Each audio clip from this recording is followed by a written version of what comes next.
स्वागत है आप सभी का एक बार फिर से और खबरों की शुरुआत करते हैं। गुरुग्राम में निर्माणाधीन बिल्डिंग गिर गई। सुबह 4 बजे यह हादसा हुआ। बताया जा रहा है कि करीब 12 से ज्यादा लोगों के फंसे होने की आशंका है। फिलहाल राहत और बचाव का काम जारी है। एनडीआरएफ, एसडीआरएफ की टीम, एम्बुलेंस सभी मौके। मुख्यमंत्री कमलनाथ दावोस के दौरे पर हैं। विश्व आर्थिक मंच सम्मेलन को उन्होंने संबोधित किया और कहा कि मध्य प्रदेश को समावेशी अर्थव्यवस्था का मॉडल बनाया। लोकसभा चुनाव प्रभारी स्वतंत्र देव सिंह मिशन 29 को लेकर मध्य प्रदेश के दौरे पर हैं। दूसरा दिन है। जबलपुर जाएंगे, पार्टी पदाधिकारियों के साथ बैठक करेंगे और चुनाव की तैयारियों पर, रणनीति पर चर्चा करेंगे। कांग्रेस आईटी सेल के सदस्य अभिषेक मिश्रा की गिरफ्तारी पर सियासत तेज है। दिल्ली पुलिस की कार्रवाई पर मध्य प्रदेश सरकार ने ऐतराज जताया। गृह मंत्री बाला बच्चन ने केंद्र सरकार पर कार्रवाई को लेकर निशाना साधा। गुना में महिला एवं बाल विकास मंत्री इमरती देवी ने कांग्रेस सांसद ज्योतिरादित्य सिंधिया की तारीफ की। आंगनबाड़ी कार्यकर्ता सम्मेलन में मंच पर पहुंची इमरती देवी ने कहा कि महाराज की कृपा और दुआ से उनका विभाग चलेगा। उनके आशीर्वाद से मध्य प्रदेश की बेटियां इमरती देवी बनेंगी। पीएचई मंत्री बनने के बाद पहली बार सिवनी पहुंचे सुखदेव पांसे का कांग्रेस के कार्यकर्ताओं ने स्वागत किया। इस दौरान स्थानीय समस्याओं को लेकर सवाल पूछे जाने पर पांसे जवाब कम बल्कि तीव्र दिखाते। झाबुआ में एक महिला पुलिसकर्मी की दादागिरी देखने को मिली। पुलिसकर्मी ने एक मोबाइल की दुकान में जाकर हंगामा किया और दुकान संचालक से मारपीट की। पुलिसकर्मी की बदसलूकी सीसीटीवी में कैद है। जबलपुर में नगर निगम के सुरक्षा कर्मी से मारपीट करने वाले 6 आरोपियों को गिरफ्तार कर लिया गया। मुख्य आरोपी शक्ति चौकसी समेत सभी 5 आरोपी जेल भेज दिए गए। बुरहानपुर के उपनगर लालबाग के शासकीय उर्दू माध्यमिक शाला में रुबेला का टीका लगने के बाद छात्र की तबीयत बिगड़ गई। शाला में मौजूद शिक्षक और स्वास्थ्य कर्मियों ने उसे प्राथमिक इलाज दिया। तब जाकर सुधार जब नहीं आया तो इसकी सूचना परिजनों को की गई। परिजनों ने छात्र को जिला अस्पताल में भर्ती कराया। परिजनों का आरोप है कि अस्पताल में छात्र का इलाज ठीक ढंग से नहीं हुआ, जिसके बाद उसे निजी अस्पताल ले जाना पड़ा। इंदौर मध्य क्षेत्र में ट्रैफिक के बढ़ते दबाव के चलते पुलिस ने स्मार्ट पुलिसिंग की राह पकड़ी है। इसके तहत ट्रैफिक पुलिस ने यातायात नियमों का उल्लंघन करने वाले वाहनों और सिटी बस का चालान भी काटा। प्लास्टिक के डिवाइडर लगाकर डायरेक्शन में होने वाले कंफ्यूजन को भी दूर करने की पहल की। स्वाइन फ्लू से मौत के मामले में मध्य प्रदेश देश में नंबर 1 पर है। National centre for disease control की रिपोर्ट के अनुसार 11 नवंबर 2018 तक देश भर में करीब 10,852 मामले दर्ज किए गए। इसमें 817 मरीजों को जान गंवानी पड़ी। वहीं मध्य प्रदेश में साल 2018 में स्वाइन फ्लू के कुल 64 मरीज पॉजिटिव मिले और 24 लोगों की मौत हुई। खेल मंत्री जीतू पटवारी ने खेलो इंडिया यूथ गेम्स पदक विजेताओं से मुलाकात की। खेल मंत्री ने खिलाड़ियों को बधाई दी और ज्यादा मेडल जीतने के लिए प्रोत्साहित किया। छत्तीसगढ़ के 4 चिन्हारी, नरवा, गरवा, घुरुआ और बाड़ी के क्रियान्वयन के लिए मुख्य सचिव की अध्यक्षता में उच्च स्तरीय समिति का गठन किया गया है।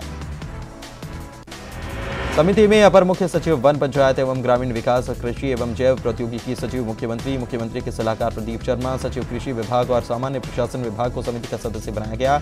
समिति नरवा, गरवा, घुरुआ और बाड़ी के क्रियान्वयन को लेकर जरूरी दिशा निर्देश जारी करेगी। लोकसभा चुनाव की तैयारियों को लेकर रायपुर में बीजेपी की अहम बैठक होनी है। एकात्म परिसर में सुबह 12 बजे ये बैठक शुरू हुई। प्रदेश में आदिवासियों के अधिकारों की सुरक्षा के लिए सरकार नए कदम उठाने वाली है। आदिवासियों के वन अधिकार कानून के क्रियान्वयन के लिए अनुभाग समिति, जिला समिति और राज्य समिति बनाई जाए। सीएम भूपेश बघेल ने कहा है कि संबंधित विभाग के मंत्री, अधिकारियों और जो लोग इसके लिए संघर्ष कर रहे हैं उन्हें आदिवासियों के अधिकारों की सुरक्षा के लिए काम करने के लिए कहा गया है। प्रदेश सरकार ने ई टेंडर घोटाले की जांच ईओडब्ल्यू से कराने के निर्देश दिए हैं। ईओडब्ल्यू के आईजी एसआरपी कल्लूरी को जांच का जिम्मा सौंपा गया है। 3 महीने के भीतर जांच रिपोर्ट सौंपने के लिए कहा गया है। कैग रिपोर्ट में ई टेंडर में 4,500 करोड़ रुपए की गड़बड़झाले की बात सामने आई। रायपुर की समता कॉलोनी में ट्रस्ट की जमीन में छपरू नगर पंचायत के कब्जे और व्यवसायीकरण कर प्रदूषण फैलाने के मामले में दायर याचिका पर बिलासपुर हाईकोर्ट में सुनवाई हुई। इस दौरान रायपुर नगर निगम कमिश्नर और जोन 7 के कमिश्नर ने कोर्ट में जवाब पेश किया। हाईकोर्ट ने छपरू पंचायत के अध्यक्ष और सचिव को नोटिस जारी किया। कोंडागांव में रावघाट रेल लाइन परियोजना से प्रभावित 21 गांव के किसान धरना दे रहे हैं। जमीन के मुआवजे समेत दूसरी मांगों के पूरा न होने पर किसानों ने आंदोलन की चेतावनी भी दे दी।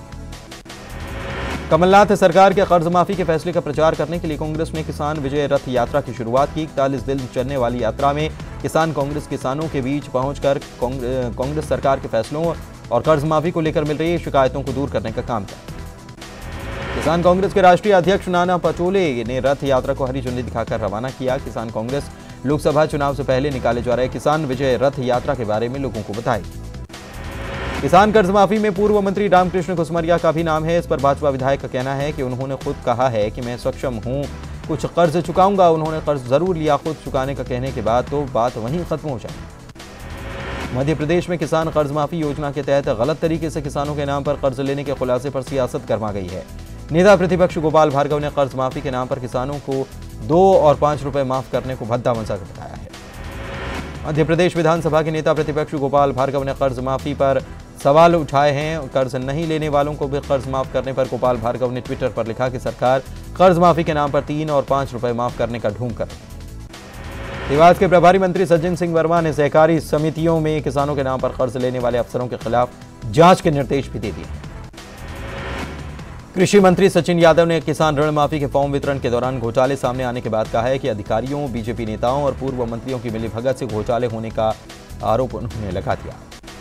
भिंड जिले में कर्ज माफी योजना की समीक्षा करने पहुंचे सहकारिता मंत्री डॉक्टर गोविंद सिंह ने कर्ज माफी में धीमी गति को लेकर अधिकारियों को फटकार लगाई।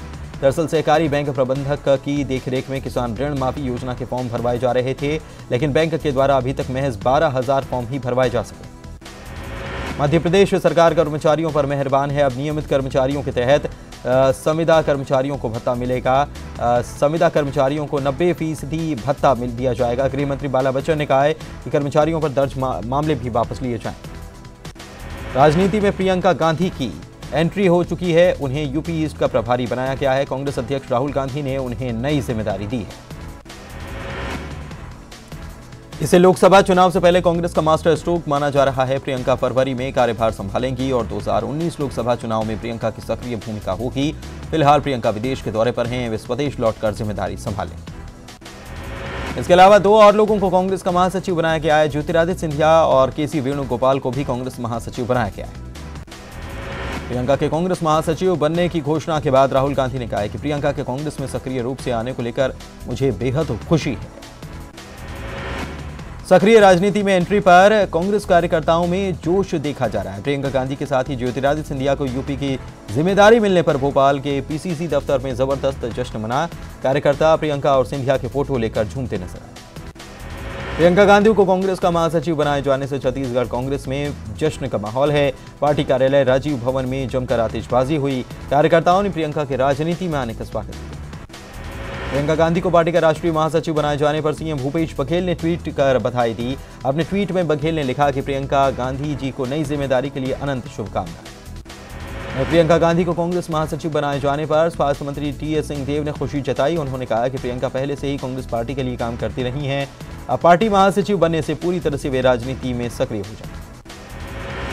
प्रियंका गांधी के महासचिव बनने के बाद बीजेपी नेताओं ने कांग्रेस के खिलाफ आक्रामक बयानबाजी भी शुरू कर दी है। मध्य प्रदेश के बीजेपी प्रभारी और उत्तर प्रदेश के कैबिनेट मंत्री स्वतंत्र देव सिंह ने कांग्रेस पर निशाना साधते हुए कहा कि प्रियंका की एंट्री से साफ हो गया कि कांग्रेस परिवारवाद के आधार पर ही आगे बढ़ रही है। प्रियंका गांधी की राजनीति में एंट्री पर केंद्रीय मंत्री नरेंद्र सिंह तोमर ने कहा है कि किसी के आने से कोई फर्क नहीं पड़ता। तोमर ने कहा है कि बीजेपी ने लोकसभा चुनाव के लिए कमर कस रखी है और हम फिर से केंद्र में सरकार बनाने जा रहे हैं।